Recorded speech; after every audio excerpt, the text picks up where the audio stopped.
Hello मेरे प्यारे दोस्तों, मैं अपने चैनल एस्ट्रोली बस में आप सबका स्वागत करता हूं। उम्मीद करता हूं कि आप सब ठीक स्वस्थ और मस्त होंगे। दोस्तों, मैं इस चैनल पर आपके लिए दिलचस्प कहानियाँ लाता रहता हूं।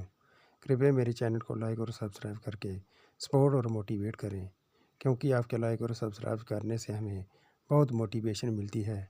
तो चलिए कहानी का अगला भाग शुरू करते हैं। दोस्तों, पिछले भाग में हमने पढ़ा था कि संगीता दिनेश का इजहार मोहब्बत सुनकर बेहोश हो जाती है। उसे अस्पताल में एडमिट किया जाता है। अब आगे। अजय और संगीता के विवाह को 3 साल हो गए थे। 3 साल बाद संगीता माँ बन रही थी कि अचानक आए हुए हादसे में अजय की मौत हो जाती है। फिर तो उन सब की ज़िंदगी में अलग मोड़ आ जाता है। पर अजय की माँ लता ने अजय की मौत का इल्ज़ाम संगीता पर लगा दिया और उसे मनहूस का तमगा पहना दिया। संगीता बिल्कुल भी खामोश हो गई थी।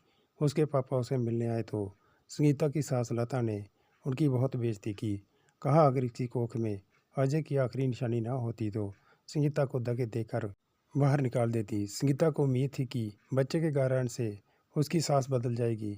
वो इसी उम्मीद के सहारे जी रही थी कि दिनेश के शब्दों ने सब कुछ तहस नहस कर दिया। दीनदयाल जी अस्पताल में संगीता के रूम के बाहर संगीता के पास बैठे थे कि नर्स ने आकर उन्हें बताया कि संगीता की हालत अब पहले से बेहतर है, आप लोग उनसे मिल सकते हैं। दीनदयाल जी थके हुए कदमों से उठ खड़े हुए। चलो बेटा दिनेश, मुझे काउंटर पर जाकर पेपर साइन करने हैं, आप मिल लीजिए। तो दिनेश के पापा दीनदयाल जी ने कहा, कब तक बचोगे उससे? जब तुमने इतनी हिम्मत की है तो अब सामना भी करो। अगर प्यार करने का जुनून रखते हो तो नफरत सहने की हिम्मत भी रखनी चाहिए।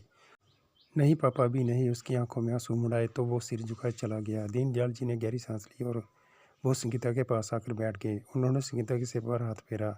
कैसी हो बेटा? ससुर जी की सहानुभूति पाकर उसकी बड़ी बड़ी आंखों से आंसू आ गए और कहने लगी, पापा मैंने कुछ नहीं किया। मैं जानता हूँ बेटा, आपको मम्मी और अजय को कैसे मुंह दिखाऊंगी, पता है पापा।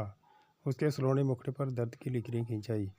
अजय मुझे हर रोज़ रात को सपने में मिलने आता है। हम दोनों अपने बच्चे के बारे में बातें करते हैं।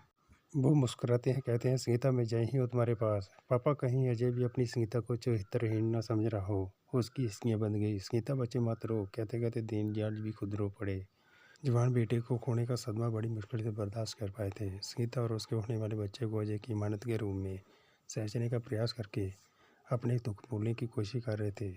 संगीता के माता पिता पिछले 4 दिनों से अस्पताल में ही थे। संगीता की मां ने दीनदयाल जी से बिटिया को अपने साथ ले जाने के लिए कहा कि कुछ वक्त हमारे साथ रहेगी तो थोड़ा माहौल बदल जाएगा। पहले संगीता ने अपने साथ जाने को मना कर दिया था। दीनदयाल जी उलझन में थे कि क्या कहें, तो संगीता ने दास नजर उनकी तरफ घुमा दी और कहा, पापा मैं माँ पापा के साथ जाना चाहती हूँ। दीनदयाल जी का स्वर विचलित उठा और बोले, संगीता जैसे तेरी मर्जी, पर दिनेश छोड़ आएगा तुम्हें। नहीं पापा, हम लोग ऑटो से चले जाएंगे। दीनदयाल जी ने विरोध नहीं किया।